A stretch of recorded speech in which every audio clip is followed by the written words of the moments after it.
So I think anybody that had the opportunity to work for Dr. Coburn adored that man. And I'm one of many that worked for him that felt that way about him. It laid the foundation for the way I approach governance.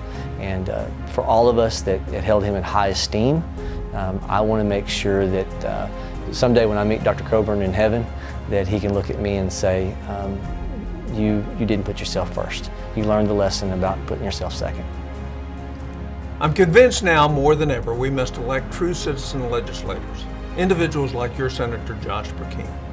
They're willing to set aside their personal ambitions for the good of the people they represent. Josh is authentic, an independent voice for Southeast Oklahoma, and one of the finest young men I've ever known. Josh is an extremely effective citizen legislator, having authored more than 30 bills that have been signed into law, laws that have saved you millions of dollars and returned power and decision-making back to southeastern Oklahoma. Many special interest groups aren't too happy with Josh because he cannot be bought or pressured to weaken his principles. They're spending hundreds of thousands of dollars on false attack ads to beat him. Josh needs our help. We need to stand with Josh Burkeen and tell him that the courage he exemplified when he put our district's future ahead of his own political future was not in vain.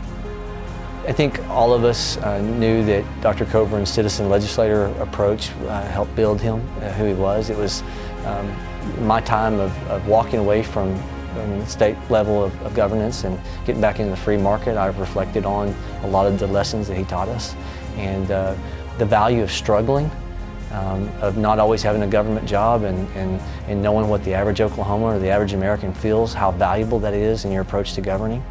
And so that when you get there and you have real world experience outside of just formulating ideas and quoting talking points, it makes you a very effective legislator, because people don't care what you know, they want to know that you care. And so empathy in the struggle, in the free market, it matters. So those are the things that I cherish about Dr. Coburn, is his ability to disciple you and make you a better person. He was more focused on what was going on the inside than the external image management outside.